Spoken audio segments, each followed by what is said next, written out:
नमस्कार दोस्तों। मेरा नाम है विजेंद्र विजेंद्र भारद्वाज। क्या पहचान लिया? बहुत सारे लोगों ने मुझे पहचान लिया होगा। मेरी शक्ल की वजह से नहीं, टी शर्ट की वजह से। जी हाँ, मैं हूँ पानी वाला फौजी। एक सर्विसमैन हूँ, नेवी से रिटायर्ड हूँ। और भी छोटे छोटे कदमों से, छोटे छोटे इन्वेस्टमेंट से शेयर मार्केट को सीखने की कोशिश कर रहा हूँ।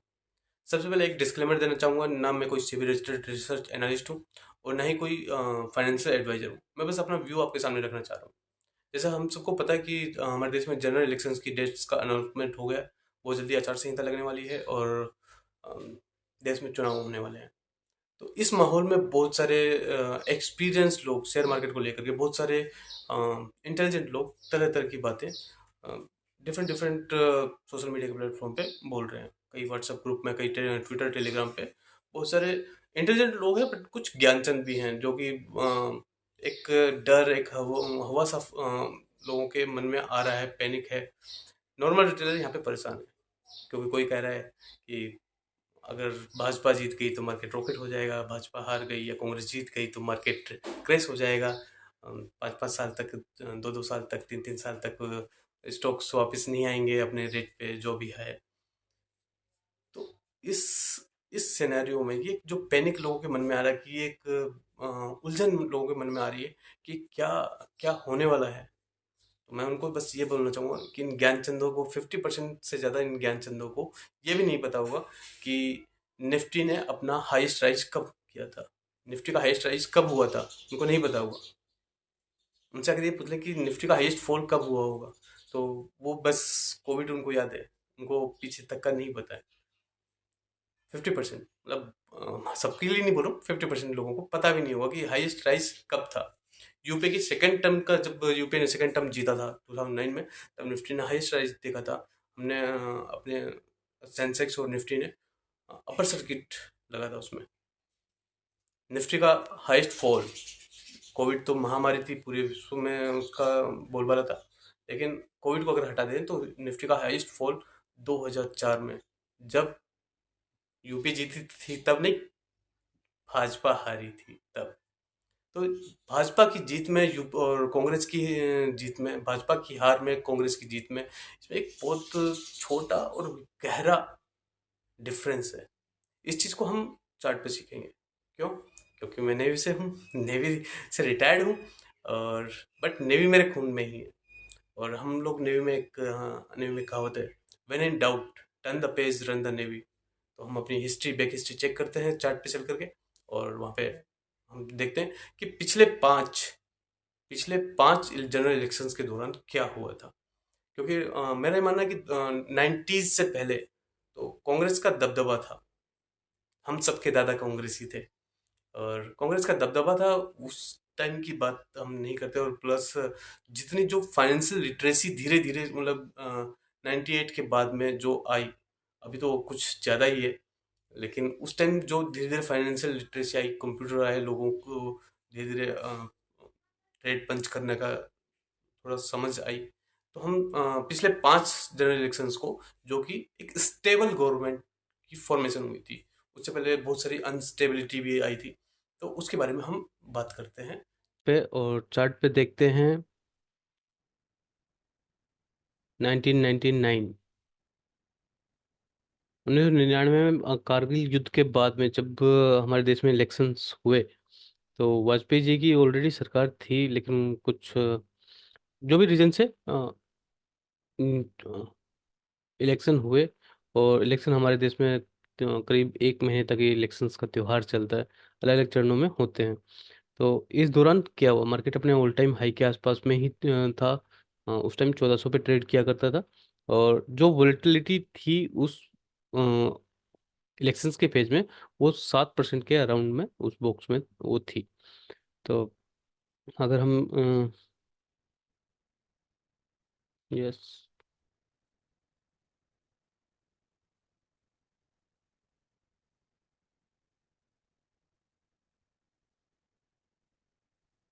3.5-4% का मूव और ये था। फिर उसके बाद में जब एग्जिट पोल आए और रिजल्ट आई थिंक 6 अक्टूबर 1999 पे डिक्लेयर हुआ था कि हमारे देश को एक स्टेबल गवर्नमेंट मिलने जा रही है। उसके बाद में इन्वेस्टर्स का भरोसा जगा, और कि जब कभी किसी देश में गवर्नमेंट स्टेबल होती है तो एक अच्छा खासा स्कोप, इकोनॉमी को भी एक बूस्टअप मिलता है। और बाद में क्या हुआ ये ये नहीं देख रहे। हम ये देखते हैं कि रिजल्ट वाले दिन क्या हुआ। तो रिजल्ट के बाद में एक बढ़िया सा अपू, और जो कि करीब करीब करीब 4-5 दिन तक 10% का 6 अक्टूबर को रिजल्ट आया था, और 10-10.5% की अपमूव हमें वहाँ पे इंडेक्स में दिखी। हालांकि वहां से नीचे गिरा, बट एक जो कहावत है ना कि तेजी टेम्परेरी है और मंदी परमानेंट है। अब उसके बाद में फिर से ऑल टाइम हाई तुम्हारा, मार्केट ऊपर नीचे 2000 का जो वाइट, अच्छा ये Y2 के बबल्स का जमाना था, ठीक है। और धीरे धीरे धीरे धीरे मार्केट अपनी रफ्तार से नीचे ऊपर नीचे चलता रहा। हमारा अभी मेन मोटो है, हम ये देख रहे हैं कि 2004 के इलेक्शंस में क्या हुआ। 2004 में, 2004 में इंडिया साइनिंग का नारा था, और हर कोई सोच रहा था कि अटल बिहारी वाजपेयी जी की सरकार फिर से बनेगी। और इस दौरान ये जो हमारे चार पांच जो हमारे 4-5 चरणों में चुनाव होते हैं, इस दौरान जो हाई 4% का अप मूव, और नीचे हमने देखा करीब 3-3.5 5% तक का डाउन मूव हमने देखा। यानी कि 9% की वोलेटिलिटी में पूरा टाइम निकाला। और जैसे ही एग्जिट पोल आए, एग्जिट पोल आने के बाद में, और रिजल्ट जिस दिन डिक्लेयर हुआ 14 मई 2004, जिस दिन रिजल्ट डिक्लेयर हुआ, इंडेक्स ने लोअर सर्किट, नहीं मतलब एक अच्छा खासा डाउन मूव दिखाया, और नेक्स्ट डे लोअर सर्किट। तो अगर हम ये देखें तो यहाँ पे ये एक सरप्राइज एलिमेंट था, और ये सरप्राइज एलिमेंट ने 20% का डाउन मूव हमें दिखाया। इस सरप्राइज एलिमेंट से अगर हम ये देखें, तो यहाँ से भी अगर इसको कैलकुलेट करें, क्योंकि सब किसी को, हर किसी को क्या लग रहा था कि मोदी जी कह रहा हूँ, अटल बिहारी वाजपेयी की दोबारा से सरकार बनेगी। 20% का डाउन मूव, टोटल 20% इंडेक्स में डाउन हुआ। इसमें क्या था, यूपीए जीती थी और भाजपा हारी थी।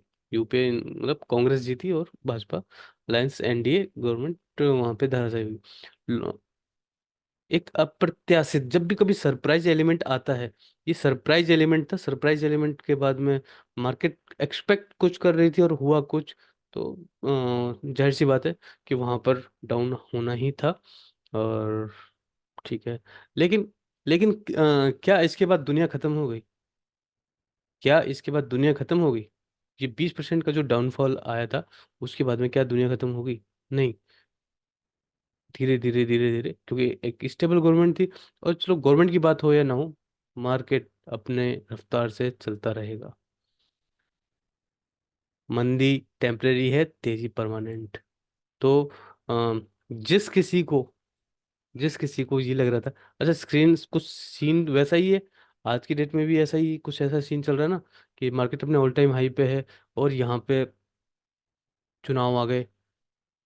चुनाव के बाद में क्या होगा? तो क्या होगा, अ, अभी की किसी ज्ञानचंद के ज्ञान की वजह से अपना पोर्टफोलियो खाली आप कर सकते हो, करना चाहें तो। लेकिन मैं तो नहीं करने वाला हूँ, मैं डेफिनेटली अपना पोर्टफोलियो खाली नहीं करने वाला हूँ। मेरे पास अभी टाइम है, सीखूंगा। और आने दो इलेक्शन, कुछ ना कुछ तो कर ही लेंगे, हेज कर लेंगे, पोर्टफोलियो को हेज करेंगे। फिर 2004 में यूपीए की गवर्नमेंट, और अच्छी खासी एक अप मूव, मतलब कि कितना यहाँ पे था, तो डबल हो गया। अरे एनडीए हार गई थी ना, फिर क्यों डबल हो गया? कोई बात नहीं, मार्केट है, चलता रहेगा।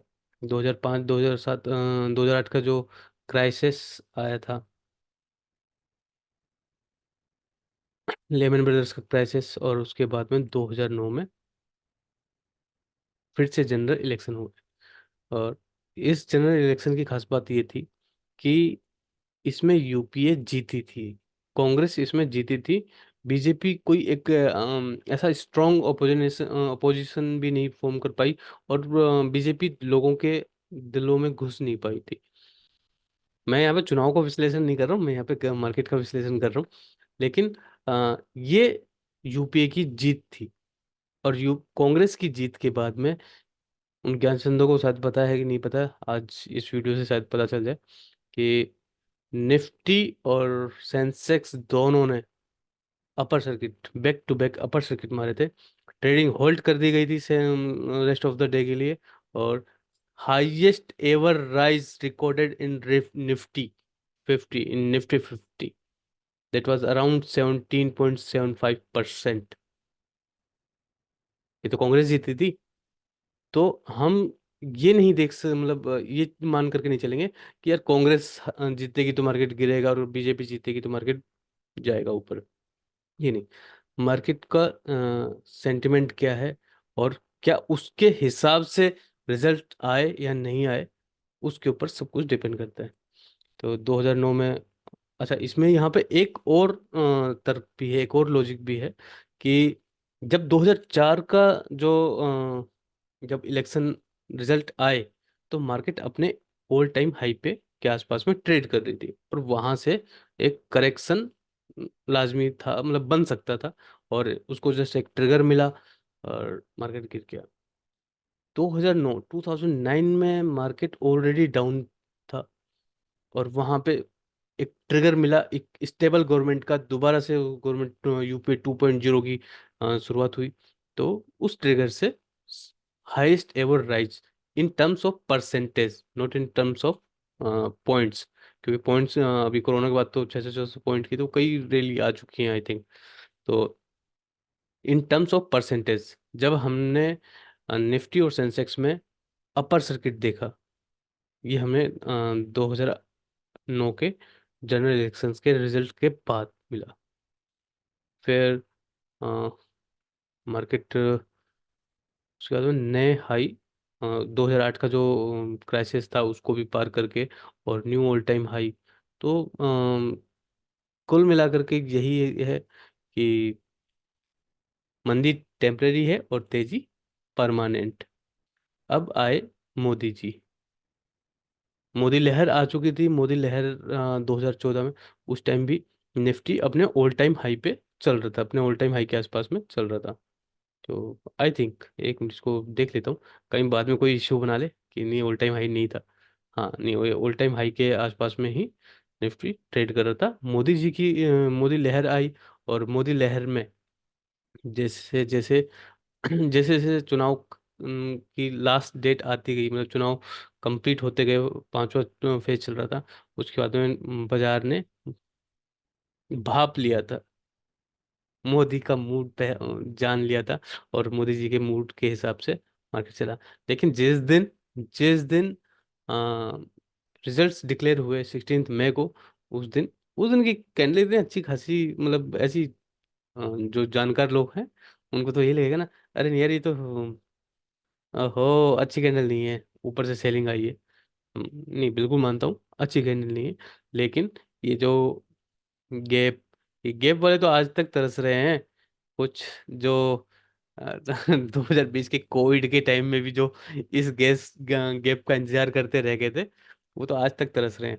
ये गैप दोबारा से फिल होने के लिए आया नहीं है अभी तक।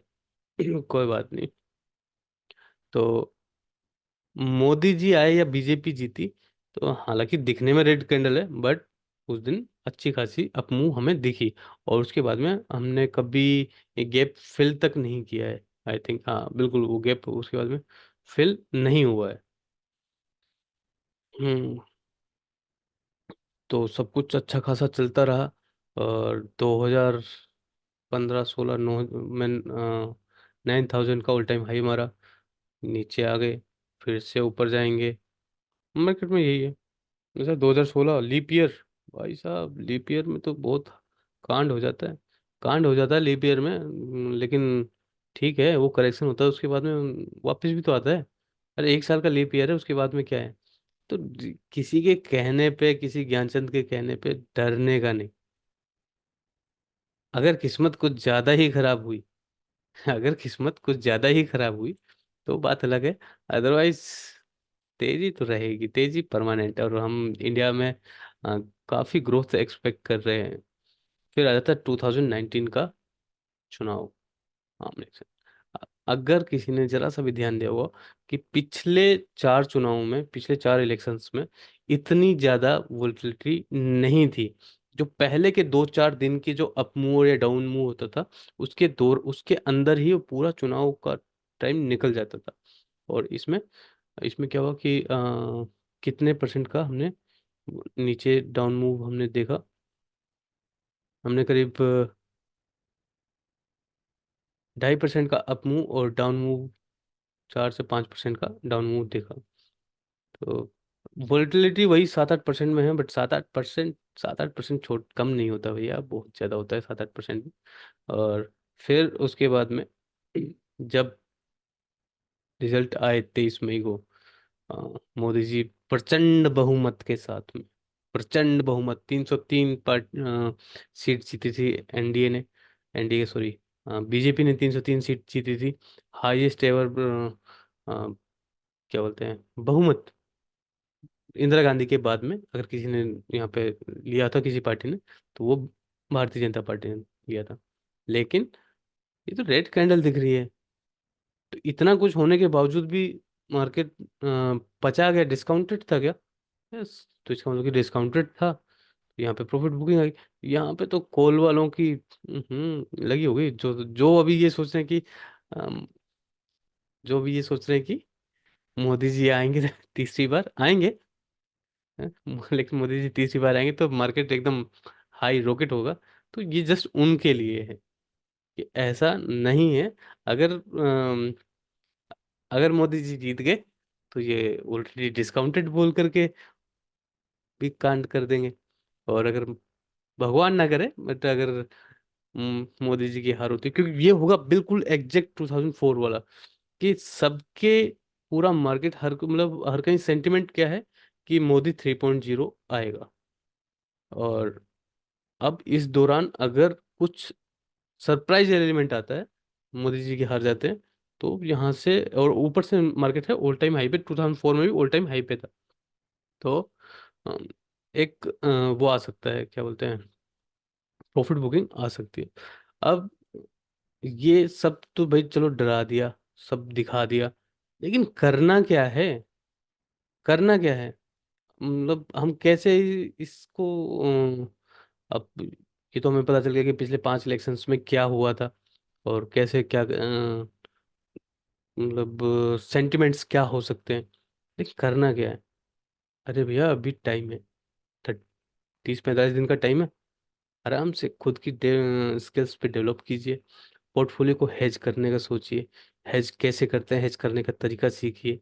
यूट्यूब पे देख लीजिए, बहुत सारे कोई ज्ञानचंद वहाँ पे कोई कोई तो बता ही देगा। यूट्यूब पे देख लीजिए, कहीं से सीखिए कि आपका पोर्टफोलियो अगर निफ्टी 1% करेक्ट करता है, उस टाइम में आपका पोर्टफोलियो कितना अप या डाउन जाता है निफ्टी के चलने के हिसाब से।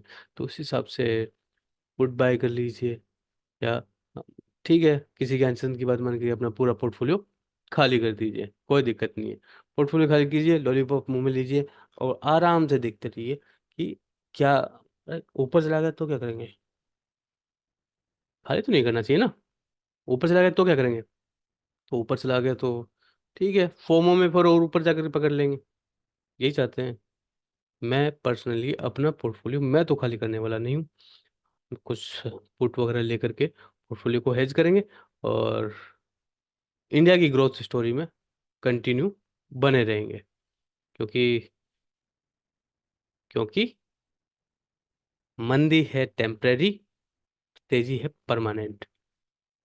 और किस्मत खराब कुछ ऐसी हुई जो मतलब कि हम ये जो हिस्ट्री पिछले 30-40 साल से देख रहे हैं कि मंदी टेम्परेरी, तेजी परमानेंट, और अब आकर के अगर कुछ नया इतिहास रचा जाएगा कि भाई ये बस तेजी खत्म, अब इसके बाद में नीचे ही नीचे जाना है, तो कोई बात नहीं, देखेंगे।